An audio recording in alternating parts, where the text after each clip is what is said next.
গাভী আছে, এই গাভীটা আপনাকে 20 কেজি দুধ দেয়। আপনাকে 20 কেজি দুধ দেয়, আপনি দুধ 20 কেজি নিয়ে আপনি হাটে বাজারে যান বিক্রি করার জন্য। মানুষকে বলেন যে আল্লাহ যদি মানুষকে বলেন আপনি, যদি এই গাভীটা আমার বাসায় না থাকতো তাহলে আমি অচল হয়ে যেতাম, আমি সত্যিই পারতাম না। এই যে এটা হলো শিরক, এটা হলো কি শিরক। আপনাকে বলা লাগতো আল্লাহ পাকের রহমতে, আল্লাহ পাকের ইচ্ছায় আল্লাহ পাক আমাকে একটা গাভীর ব্যবস্থা করে দিচ্ছেন, এর মাধ্যমে আমি 20 কেজি দুধ পাই, বিক্রি করে আমার ফ্যামিলি চালাই। ঠিক না বেটি? এই কথাটা যদি আপনি বলতেন তাহলে আপনার প্রতি আল্লাহ খুশি হতেন। কিন্তু আপনি তা না বলে সরাসরি বললেন যে আমাকে গাভীটায় আমাকে অনেক কিছু দিচ্ছে, গাভীটায় অনেক কিছু দিচ্ছে, এবং বলে আমার বড় ছেলেটা না হয় আমি কিন্তু মরে যেতাম, কিংবা আমার ছোট ছেলেটা না হলে আমি কিন্তু মরে যেতাম। আমার খাবার দাবার, আমার চিকিৎসা সবগুলো ছোটটায় দেয়, অথবা সব কিছু বড়টায় দেয়, তিনি না হলে আমি মরেই যেতাম।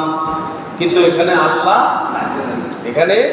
আল্লাহর ইচ্ছায় যে সবগুলো হলো, আল্লাহ পাকের ইচ্ছায় যে সব কিছু হলো, আল্লাহ পাকের ইচ্ছায় দয়ায় মায়ায় তার সন্তানের মাধ্যমে তার উপকার হলো, এইটা সে শুকরিয়া আদায় করলো না, এজন্য তার শিরক হলো। এজন্য তার কি হলো? এজন্য তার শিরক হলো। আপনার এই যে পারিবারিক বিষয়গুলো থেকে নিয়ে রাষ্ট্র পর্যন্ত এরকম সব জায়গায় শিরক। আল্লাহ পাক প্রথমে বললেন কেবলমাত্র শুধুমাত্র আমার ইবাদত করবে আর আমার সাথে অংশীদারিত্ব কাউকে করবে না। তার মানে এখানে আর একটি এক্সাম্পল, মেসাল দেওয়া যায়, উদাহরণ দেওয়া যায়, সেটি হলো আল্লাহর কুদরতি পায়ে আপনি সেজদা দিবেন, অন্য কারো পায়ে সেজদা দেওয়া যাবে না। যদি আপনি অন্য কারো পায়ে সেজদা দেন তাহলে শিরক হবে। তাহলে কি হবে? তাহলে শিরক হবে। অনেক মানুষ আছে না, বিয়ের বাড়ি নাতি পুতির বিয়েও দেয়, বেটার বিয়েও দেয়, বেটির বিয়েও দেয়, বিয়ের বাড়িতে যায়, বর আর কন্যা কয়, আর জানা ওই লোকগুলো পা ধরি ইয়ে করে, কি সালাম করবে। সালাম কি পাও? সালাম তো মুখর, সালাম কিসব? মুখর, উপর, অন্তর।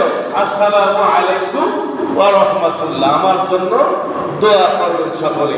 সালাম কি যে পাও সালাম দেয়, এটা কিন্তু জায়েজ নাই ইসলামের দৃষ্টি।